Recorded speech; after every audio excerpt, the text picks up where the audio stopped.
Ready. This is Alex J. Aguiar. Are you ready to pod? Let's go again.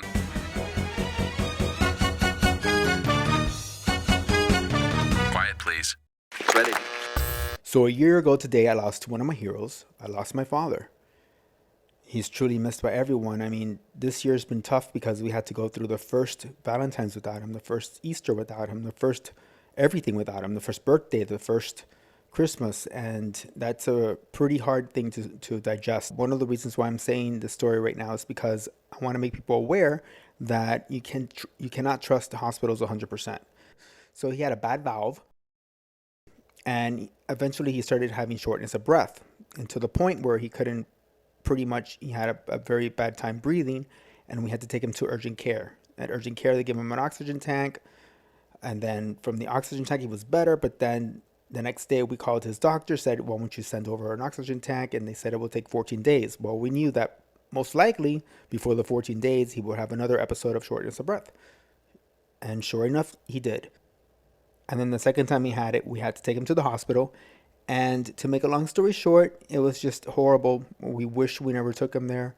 I truly think all he needed was more oxygen in that oxygen tank. As soon as he got into the hospital, they put him in intensive care. They put the strongest level of blood thinner in him. I forgot the name of it. They gave him 2 bacteria. They had to do surgery. Then they intubated him. Then he had dementia. Then we took him home on Christmas Day. 2 days later, he passed away.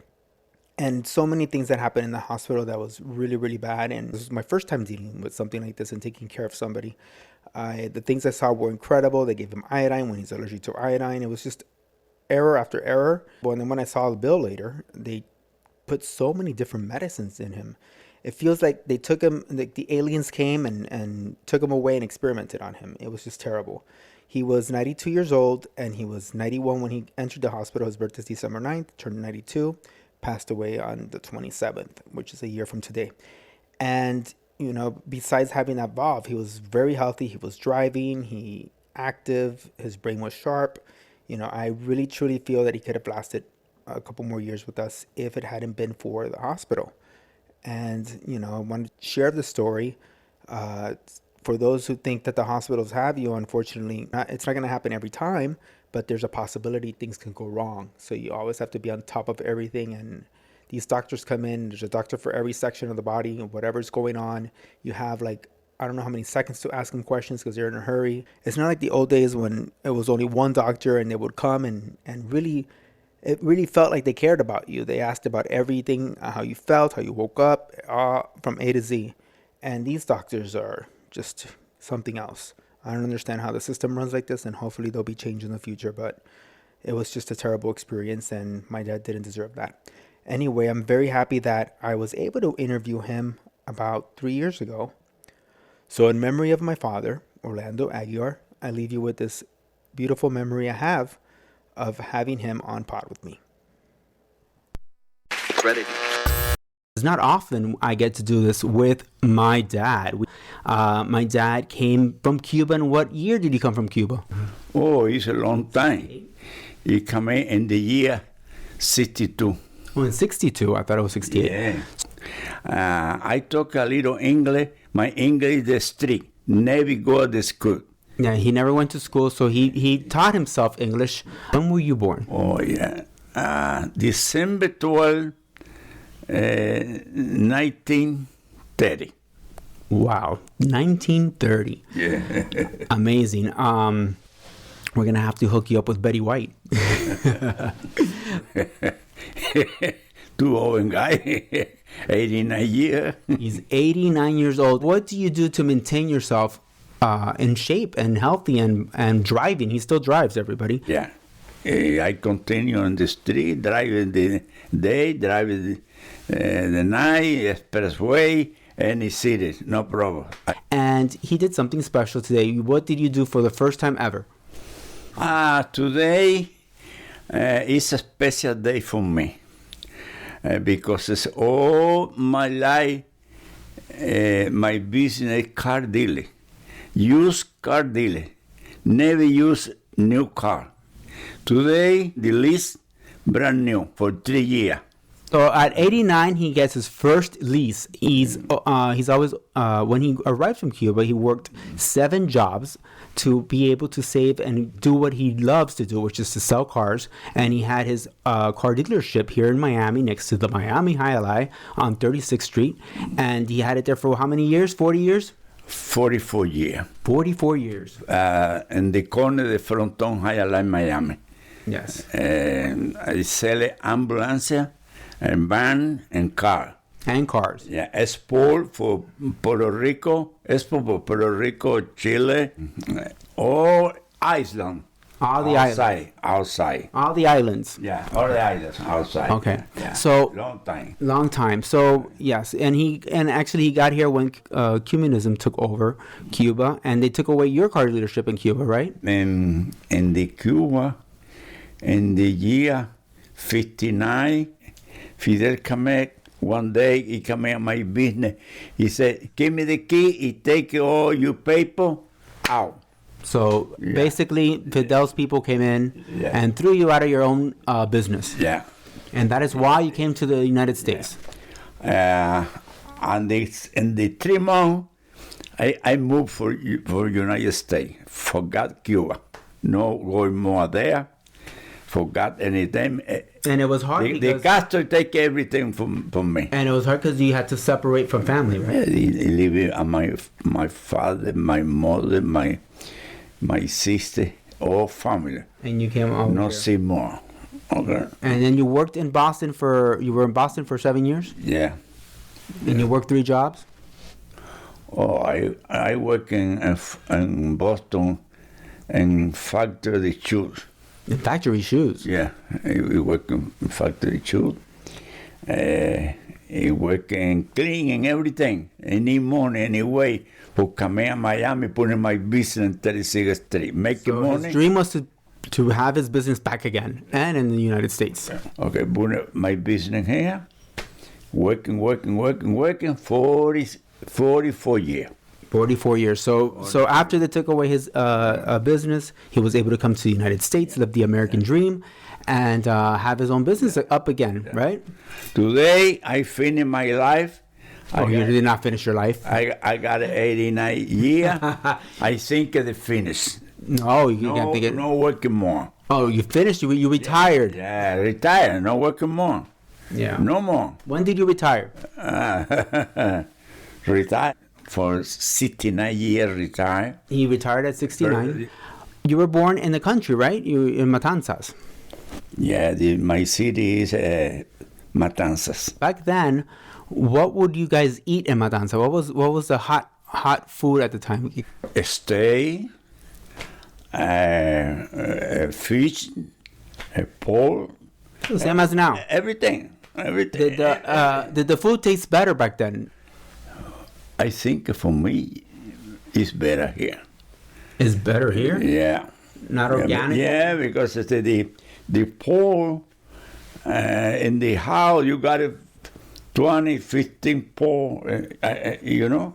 Yeah, 20, 15 porks? Yeah, on the rice in the farm. For 15 years, I go for the city. So you were 15 years in the farm, and then 15 years later, you moved to the city. Yeah, we go for the city. I go to the school for the night. You know, he working in different place. You know. Okay, and then you worked for a car dealership. Yeah. In the 19th year, when I got a 19, put in my business car dealer. Okay. So at 19, you did you had your own business. Yeah, 19.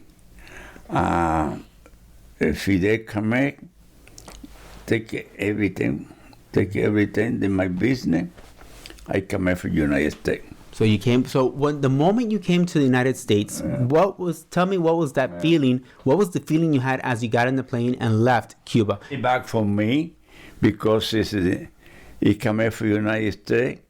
He living in Cuba. I'm my mother, my father, my sister, all family. Very difficult for me.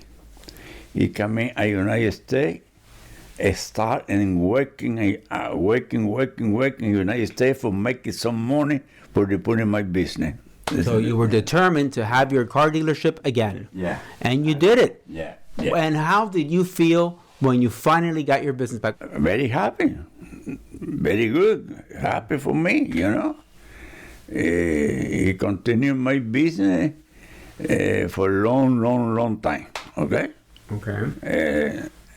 And I got a 77, 78 year finished. Is selling my business. So you have it, you retired. Yeah. When you got to Miami from Boston, I recall you told me once a story that you were working in a little theater there that's still there, actually. I believe it's still there, on Collins and 72nd by 79th Street, North Bay Village, when you go down to Collins. A little theater by 72nd and Collins, around that area. And you were cleaning the theater at night, and all of a sudden a limousine pulls up, and someone came out of that limousine. You grabbed her hand and escorted her inside the limousine. What star was this? I opened the door, I called her. It was Goldie Hawn? Yes, she happy opened the door. They take it for the inside. So you escorted her inside the theater? Yeah. And everybody, what did they ask you? What did they say when they saw you? Yeah. You didn't get a picture? Yeah, no, I got a picture, but I don't know, no find now. What? Yeah. Now I know there was a picture. Yeah. And and where are these pictures? Beautiful for me this time. Okay, I bet it was beautiful. Never forgot. Never forgot meeting Goldie Hawn and escorting her in, huh? And thank you very much for you make this conversation anyway. The podcast. You know, thank you very much. If you have any advice at your 89 years old to give the world today, what would it be? Your house is all you got. When you are in good shape, you can do anything. So live life and be happy. Hay que seguir viviendo la vida mientras el Señor te acompañe con salud. Y tú puedas andar, puedas caminar, y eso es algo muy lindo que hay que agradecérselo al Señor y seguir para adelante.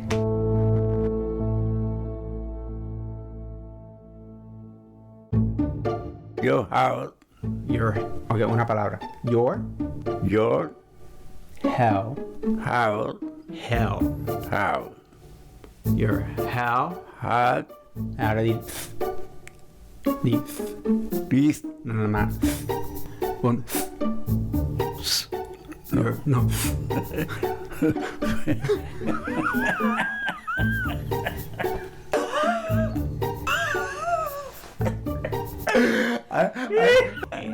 Mira.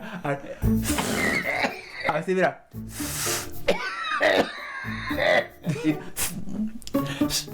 No. Así. Uno. Ajá. Ahora di health.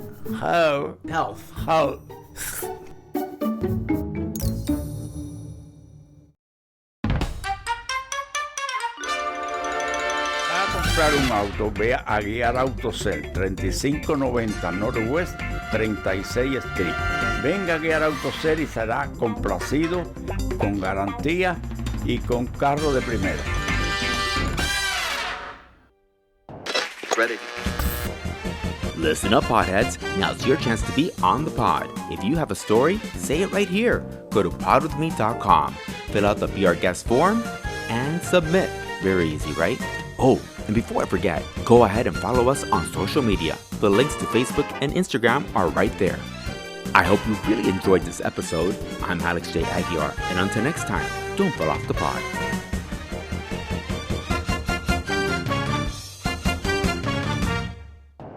Ready.